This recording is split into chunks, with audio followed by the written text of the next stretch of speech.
Last ವಿಡಿಯೋದಲ್ಲಿ ನಾನು ನಿಮಗೆ ಬಾಣಾಸುರ ಸಾಗರ್ ಡ್ಯಾಮ್ ಮೇಲಿಂದ ಹೇಗೆ ಕಾಣಿಸುತ್ತೆ ಅಂತ ತೋರಿಸ್ತೀನಿ ಅಂತ ಹೇಳಿದ್ದೆ.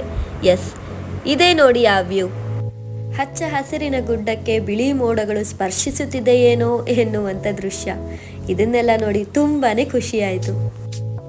ಕೇರಳಕ್ಕೆ ಬಂದಮೇಲೆ ಜಿಪ್ ಲೈನ್ ಟ್ರೈ ಮಾಡದೆ ಇರೋಕ್ಕಾಗುತ್ತಾ? ಎಸ್, ಮಡ್ಡಿ ಬೂಟ್ಸ್ ಅವರ ಕಡೆಯಿಂದ ಬಾಣಾಸುರ ಸಾಗರ್ ಡ್ಯಾಮಲ್ಲಿ ಈ ಒಂದು ಜಿಪ್ ಲೈನ್ ಇತ್ತು. ಇದಕ್ಕೆ ಪರ್ ಪರ್ಸನ್ 350ನ ಚಾರ್ಜ್ ಮಾಡ್ತಾರೆ. ಆ್ಯಂಡ್ ಫಸ್ಟೇ ಅವ್ರು ನಮಗೆ ಎಲ್ಲ ರೀತಿಯಾದಂಥ ಇನ್ಸ್ಟ್ರಕ್ಷನ್ಸ್ನ ಕೊಡ್ತಾ ಹೋಗ್ತಾರೆ. ನಾನಲ್ಲಿ ಫಸ್ಟ್ ಅವ್ರಿಗೆ ಕೇಳ್ತಾ ಇದ್ದಿದ್ದೆ ಫೋನ್ ಸೇಫ್ಟಿ ಬಗ್ಗೆ. ಫೋನ್ ಸೇಫಾ, ಎಲ್ಲೂ ಬೀಳೋದಿಲ್ವಾ ಅಂತ ಎಲ್ಲ.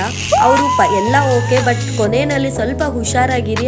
ಕೊನೆಯಲ್ಲಿ ಬ್ರೇಕ್ ಹಾಕಿದಾಗ ನಿಮ್ಮ ಫೇಸ್ನ ಹಾಗೆ ಫೋನ್ನ ಸ್ವಲ್ಪ ಡಿಸ್ಟೆನ್ಸಲ್ಲಿ ಇಟ್ಕೊಳ್ಳಿ ಅಂತ ಹೇಳಿದರು. ಬಟ್ ನನಗೆ ಈ ಗ್ರೀನರಿನ ಎಂಜಾಯ್ ಮಾಡ್ತಾ ಯಾವಾಗ ಕೊನೆ ಬಂತು ಅಂತಲೇ ಗೊತ್ತಾಗಲಿಲ್ಲ.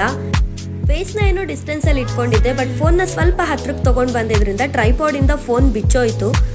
ಬಟ್ ಥ್ಯಾಂಕ್ ಗಾಡ್ ಮೇಜರಾಗಿ ಏನೂ ಪ್ರಾಬ್ಲಮ್ ಆಗಲಿಲ್ಲ. ಸೊ ನೆಕ್ಸ್ಟ್ ಟೈಮ್ ನೀವು ಈ ಥರ ಏನಾದರೂ ಆ್ಯಕ್ಟಿವಿಟೀಸ್ ಟ್ರೈ ಮಾಡಬೇಕು ಅಂದರೆ ಪ್ಲೀಸ್ ಬಿ ಕೇರ್ಫುಲ್.